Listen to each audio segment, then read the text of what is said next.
Hello viewers, কি অবস্থা সবার? আশা করি সকলে খুবই ভালো আছেন।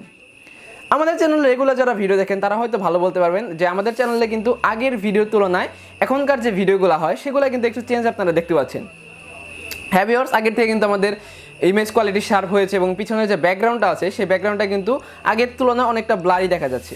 এর কারণ হলো আমরা আমাদের ক্যামেরা ইকুইপমেন্টের মধ্যে একটি প্রাইম লেন্স অ্যাড করেছি। বেসিক্যালি আমরা আমাদের ভিডিওগুলো Canon M50 দিয়ে রেকর্ড করি এবং সেখানে আমরা একটি Canon 50mm f1.8 lens add করেছি। এর কারণে হয়তো আপনারা এত ক্রিস্প ফুটেজ এবং এত ব্লারি একটা ফুটেজ দেখতে পাচ্ছেন। এবং আজকের ভিডিওটি কী সম্পর্কে এটা হয়তো আপনাদের আর বোঝার বাকি থাকছে না। সো যারা যারা এই লেন্সটি সম্পর্কে ইন্টারেস্টেড আছেন এবং যারা যারা কিনতে যাচ্ছেন তাদের জন্য কিন্তু এই ভিডিওটা খুবই হেল্পফুল হবে। এই ভিডিওটিকে আমরা মূলত দুইটি পার্টে ভাগ করেছি। প্রথম পার্ট মানে আজকের ভিডিওতে আমরা এই লেন্সটির ফুল রিভিউ নিয়ে আলোচনা করব এবং সেকেন্ড যে পার্ট আছে সেখানে আমরা আলোচনা করব যে এই লেন্সটা আপনাদের জন্য ঠিক হবে কি হবে না, এই লেন্সটি আপনারা কিনা উচিত না ভালো খারাপ দিক সব নিয়ে, এবং 2021-এ এসেও মানে 2021 সালে এসেও আপনাদের এই লেন্সটির পেছনে ইনভেস্ট করা ঠিক হবে কিনা, তো সেই সকল কিছু নিয়ে কিন্তু ইনডেপথ আলোচনা করব। অবশ্যই ভিডিওটি দেখার অনুরোধ রইল। যার দেরি করবো না, চলুন ভিডিওটি শুরু করা যাক। এটাকে আমি আপুল বাসি আপনার সাথে, আপনারা দেখছেন ক্রিয়েটরস একজন ইউটিউব চ্যানেলটি। তো চলুন ভিডিওটি শুরু করা যাক।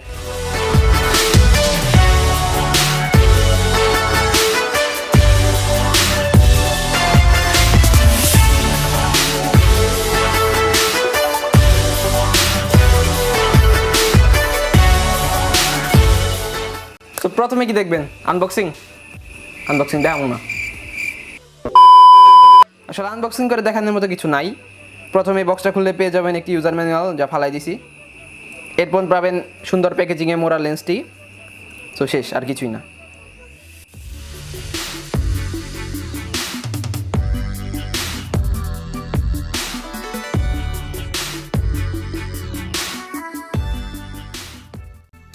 বাই দ্য ওয়ে, এই লেন্সটির মধ্যে হুড আর ফিল্টারটি আপনারা দেখতে পাবেন সেটি কিন্তু আলাদাভাবে কিনে নেওয়া হয়েছে। এটা কিন্তু বক্সে ইনক্লুড না, এটা কিন্তু মাথায় রাখতে হবে আপনাদের।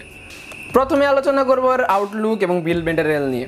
এর ডিজাইনটি খুবই সুন্দর, সিম্পল স্লিম প্রোফাইলের। এর বাইরের দিকে একটি বাটন পেয়ে যাবেন অটো ফোকাস এবং ম্যানুয়াল ফোকাসের, এবং পেয়ে যাবেন একটি ম্যানুয়াল ফোকাস রিং। এই রিংটি কিন্তু খুবই স্মুথ। এছাড়াও পেয়ে যাবেন Canon 50mm ব্র্যান্ডিং এবং ফুল ফ্রেমে মাউন্ট করার জন্য একটি red indicator. Canon 50mm f1.8 লেন্সটি কিন্তু বিল্ড ম্যাটেরিয়ালটা সম্পূর্ণটাই প্লাস্টিক, বাট মোটেও কিন্তু চিপ না। হাতে ধরে মোটামুটি ভালোই প্রিমিয়াম ফিল হয়। এবং এর যে ক্যামেরার সাথে মাউন্ট করার অপশনটি আছে সেটি কিন্তু পুরোটাই মেটালের।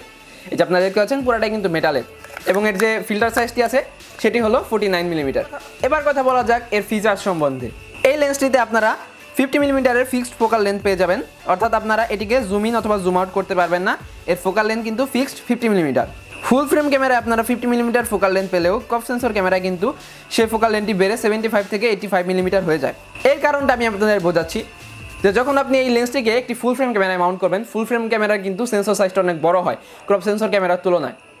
সো তখন এই লেন্সটির মধ্যে যে আলোটা আপনার সেন্সরের মধ্যে পড়বে সেই আলোটা কিন্তু পুরোটাই একটি সেন্সর জুড়ে ক্যাপচার করতে পারবে ক্যামেরাটি। এর ফলে কিন্তু আপনার অনেক বড় মানে খুব কাছ থেকে কিন্তু অনেক ভালো ছবি তুলতে পারবেন। বাট যখন আপনারা একটি ক্রপ সেন্সর ক্যামেরা এই লেন্সটিকে ইউজ করবেন, ক্রপ সেন্সর ক্যামেরা কিন্তু সেন্সরটা এমনিতে ছোটো, তাই তখন এই লেন্স দিয়ে যতটুকু আলো প্রবেশ করবে আপনার ক্যামেরায় সেই সম্পূর্ণ ফুটেজটুকু কিন্তু আপনার সেন্সরটা ক্যাপচার করতে পারবেন না। এর ফলে কিন্তু আপনার অটোমেটিক কিন্তু ফুটেজটা ক্রপ হয়ে যাচ্ছে। অর্থাৎ আপনারা যেখানে ফুল ফ্রেমে ইউজ করলে এটাকে 50mm পাবেন, সো সেখানে কিন্তু অটোমেটিক আপনারা তখন ক্রপ সেন্সরে যখন আপনারা ইউজ করবেন তখন কিন্তু অটোমেটিক আপনার 75 থেকে 85mm হয়ে যায় এর ফোকাল লেন্থটি। এই লেন্সটির অ্যাপারচার হলো f1.8 এবং এর অ্যাপারচার ব্লেড সংখ্যা 7টি। 50mm প্রিভিয়াস ভার্সনের যে লেন্সটি আছে সেটির অ্যাপারচার ব্লেড ছিল 5টি, বাট এখানে 7টি ইউজ করা হয়েছে। এর ফলে অ্যাপারচার ব্লেড 7টি ইউজ করার ফলে আপনারা যে পেছনে আপনাদের ব্যাকগ্রাউন্ড বোকেটা পাবেন, বোকের মধ্যে যে লাইটিং ইফেক্টগুলো থাকে সেগুলো কিন্তু খুবই জোস, সফট এবং ক্রিস্প একটা বোকে আপনারা পাবেন এই লেন্সটির মাধ্যমে। আর যারা যারা অ্যাপারচার না বুঝেন তাদের উদ্দেশ্যে আমি কিছু কথা বলছি। অ্যাপারচার হলো আমাদের লেন্সের মধ্যে থাকে। অ্যাপারচার হলো ব্লেডের মতো, মানে হেক্সাগন শেপের দেখবেন আপনারা ব্লেডের মতো থাকে, এটি ছোট বড় হয়। এটি মূলত আপনাদের সেন্সরে কতটুকু আলো ঢুকবে কতটুকু আলো ঢুকবে না এবং আপনাদের ডেপথ অফ ফিল্ড মানে পেছনে যে বোকেটা হবে সেটি মূলত অ্যাপারচারটা নিয়ন্ত্রণ করে। এই অ্যাপারচার নাম্বারে যত কম হবে তত অ্যাপারচারটা ওয়াইড হবে, মানে তত আপনাদের লেন্সের মধ্যে দিয়ে আলোটা প্রবেশ করবে এবং তত আপনাদের ডেপথ অফ ফিল্ড মানে বোকে ইফেক্টটা আরও ভালো হবে। মানে অ্যাপারচার নাম্বার যত কম হবে, মানে f2.8 টু 1.8 1.4 এভাবে যত আস্তে আস্তে কমতে থাকবে তত খালি অ্যাপারচারটা আস্তে আস্তে ওয়াইড হবে এবং লেন্সের দাম তত বাড়তে থাকবে। এবং অ্যাপারচারটা যত বড় হবে মানে নাম্বারে বড়, মানে 4.5 5.6 8 10 12 এভাবে যত আস্তে আস্তে বাড়বে নাম্বারে তত অ্যাপারচারটা আস্তে আস্তে ছোটো হবে। তত আপনাদের অ্যাপারচারটা আস্তে আস্তে ছোটো হবে এবং লেন্সের ভিতর যে আলোটা প্রবেশ করে সেই আলোটা এবং ডেপথ অফ ফিল্ডটা আস্তে আস্তে ব্লার কমতে থাকবে এবং আলোটা কম ঢুকতে থাকবে। এর ফলে আপনাদের কী হবে, আপনারা যখন ডে লাইটে শ্যুট করবেন মানে সানলাইটে শ্যুট করবেন তখন কিন্তু আপনার ওয়াইড অ্যাপারচারে শ্যুট করতে পারবেন না। তখন আপনাদের ওয়াইড অ্যাপারচারে যদি শ্যুট করেন তাহলে আপনাদের ফুটেজটা পুরো জ্বলে যাবে, এমনটা মনে হবে আপনাদের। তখন আপনাদের কিন্তু এই কম অ্যাপারচারটা কাজে লাগবে। তখন আপনার অ্যাপারচারটা কমিয়ে আলোর পরিমাণটা নিয়ন্ত্রণ করে আপনারা কিন্তু খুব সুন্দর একটি ফুটেজ নিতে পারবেন। ক্যানন 50mm f1.8 লেন্সটির অ্যাপারচার কম হয় এই লেন্সটি থেকে অনেক সুন্দর লো লাইট পারফরমেন্স এবং বোকে ইফেক্ট পাওয়া যাবেন, অর্থাৎ ব্যাকগ্রাউন্ড ব্লার অনেক পাওয়া যাবে এই লেন্সটির সাহায্যে। তাই এই লেন্সটির সাহায্যে কিন্তু আপনারা খুব সুন্দর সুন্দর পোর্ট্রেটস অর্থাৎ ওয়েডিং ফটোগ্রাফি অর্থাৎ পোর্ট্রেট মানে আমরা যে পিছনে ঘোলা করে ছবিগুলো তৈরি পিছনে ব্লার করে ছবিগুলো তৈরি সেগুলোকে মনে করতে পোর্ট্রেট বলা হয়, সেই শর্টসগুলো এবং কিন্তু লো লাইট ফটোগ্রাফি কিন্তু খুব সুন্দর সুন্দর শর্টস আপনারা এই লেন্সটির সাহায্যে কিন্তু ক্লিক করতে পারবেন। যদি আপনার ক্রপ সেন্সর বডি হয়, ক্রপ সেন্সর ক্যামেরার কিন্তু লো লাইট পারফরমেন্স সাধারণত তত ভালো থাকে না, কারণ এটি সেন্সর সাইজ ছোটো হয়।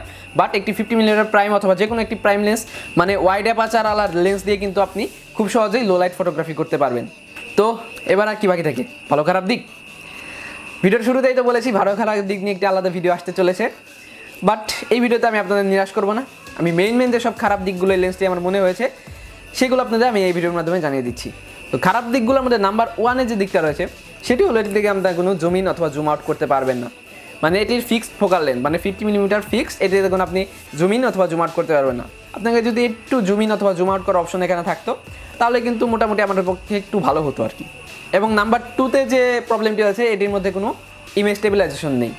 মানে আপনার বডিতে যদি কোনো ইমেজ স্টেবিলাইজেশন না থাকে ইআইএস অথবা ওআইএস, তাহলে যখন আপনি এটির মাধ্যমে শ্যুট করবেন কোনো ভিডিও অথবা ছবি তাহলে কিন্তু খুব জার্কি একটা ফুটেজ আপনি দেখতে পাবেন।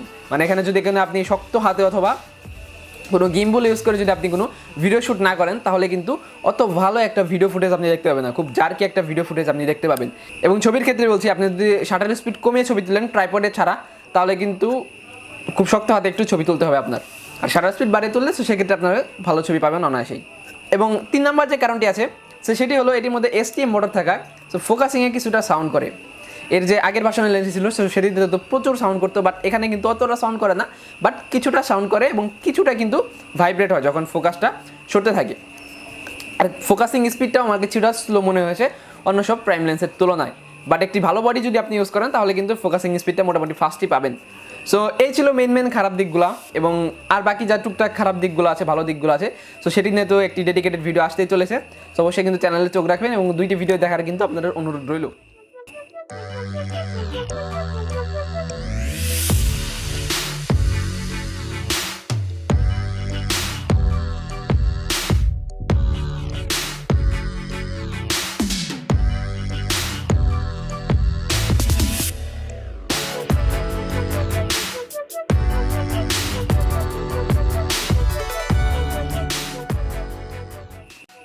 সো ভিডিওটা কেমন লাগলো অবশ্যই কিন্তু কমেন্ট সেকশনে জানাবেন এবং চ্যানেলটি কিন্তু সাবস্ক্রাইব করবেন অবশ্যই, এবং ভিডিওটি কিন্তু লাইক করে আরও 10 জনকে দেখার সুযোগ করে দেবেন।